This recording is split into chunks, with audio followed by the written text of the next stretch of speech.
আসসালামু আলাইকুম এভরিওয়ান, সবাই কেমন আছেন? আলহামদুলিল্লাহ, আপনাদের দোয়ায় আমি খুব ভালো আছি। আজকে এই ভিডিওর মাধ্যমে আমি দেখাবো হাজব্যান্ডের ইচ্ছার বাহিরে তার সাথে আমি কী জুলুম করলাম, কোথায় ঘুরতে গেলাম, কি বাজার করলাম, সব কিছু। আজকে আমরা ঘুরতে যাব হচ্ছে তিতিওয়াংজা পার্কে। এটার ফুল নেম হয়তোবা তিতিওয়াংজা লেক পার্ক। যাই হোক, আমি কিন্তু এই নাম জানি না।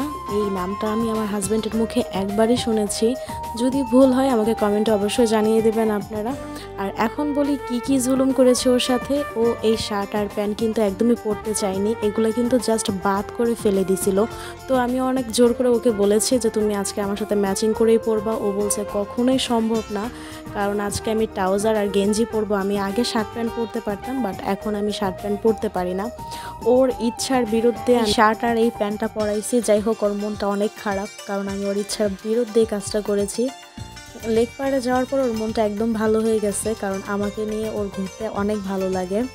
আর ওখানে কিন্তু ওর ফ্রেন্ডরা ছিল, আমরা ভিডিওতে কিন্তু তাদেরকে নিয়ে নিই, কারণ আমার একটা অভ্যাস আছে, আমি কারোর পারমিশন ছাড়া কখনো কারো ভিডিও করি না। গাড়িতে ওঠার পর আমরা হাজব্যান্ড আর ওয়াইফ দুজন ভিডিও করার জন্য একদম পুরো ব্যস্ত হয়ে পড়ছি। কখনো ওর ভিডিও আমি করে দিচ্ছি, কখনো ও আমার ভিডিও করে দিচ্ছে, কখনো আমরা পিক তুলছি। যাই হোক, অনেক মজা করেছি ওই দিন আমরা।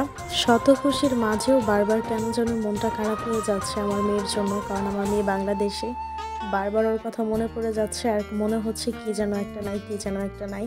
তো আমরা গাড়িতে বসে ভিডিও করা, পিক তোলার পরেও কিন্তু বারবার সোনানাকে আমরা ভিডিও কলে দেখছিলাম। আমি আমার মেয়ের সাথে 24 ঘন্টা কানেক্টিং থাকার চেষ্টা করি, বিকজ আমি আমার মেয়েকে অনেক ভালোবাসি, যেহেতু ছোট্ট একটা বাচ্চা রেখে আসছি। আপনারা অনেকেই আমাকে ইনবক্সে মেসেজ করে জিজ্ঞাসা করেন সোনানাকে আমি কোথায় রেখে আসছি। সোনানাকে আমি বাংলাদেশে রেখে আসছি আমার বাবা মা, আমার বোনের কাছে।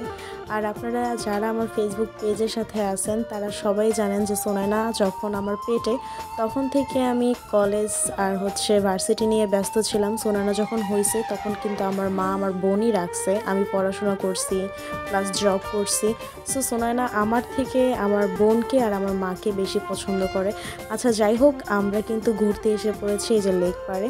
কত সুন্দর দেখেন দৃশ্যটা। এই লেক পাড়ে কিন্তু আমার হাজব্যান্ড আরও অনেকবার এসেছিল তার ফ্রেন্ডদেরকে নিয়ে, আমার ফর দ্য ফার্স্ট টাইম এই লেক পার্কে।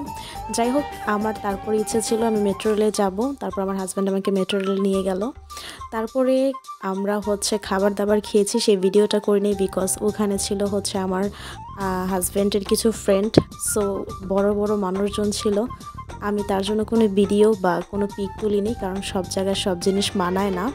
দেন খাবার দাবার শেষ করে আমি আমার হাজব্যান্ডকে নিয়ে গেলাম টুকটাক সবজি কেনার জন্য। সবজি কিনতে গিয়ে দেখি ওইখানে অনেক সুন্দর সুন্দর জায়নামাজ ছিল। দেন আমার হাজব্যান্ড আমাকে একটা জায়নামাজ কিনে দেয় নামাজ পড়ার জন্য।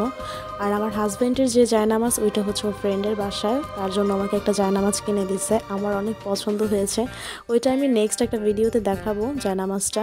আর এইখানে আমার হাজব্যান্ড পানি কিনলো, পান কিনলো, আম কিনলো, কিছু টুকটাক সবজি কিনলো, আমার কসমেটিক কিনলো, বাকি যা আছে সব আমার হাতে। যাই হোক, দেন আমরা একটা গ্রাফ করে বাসায় চলে গেলাম। আর বাসায় যাওয়ার 10 মিনিট পরে হঠাৎ করে আমার হাজব্যান্ডের সারা শরীরে জ্বর আর হাঁচি। যাই হোক, আমি অনেক ভয় পেয়েছিলাম। এখন পর্যন্ত আমার হাজব্যান্ড অসুস্থ, সবাই আমার হাজব্যান্ডের জন্য দোয়া করবেন। এখন তো আমি ওর সাথেই আছি, ও অসুস্থ হয়ে গেলে আমি ওকে টেক কেয়ার করতে পারবো। কিন্তু অনেক প্রবাসী ভাই বোনরা আছেন যারা অসুস্থ হয়ে পড়লে এই বিদেশের মাটিতে তাদের দেখার মতো কেউ নেই।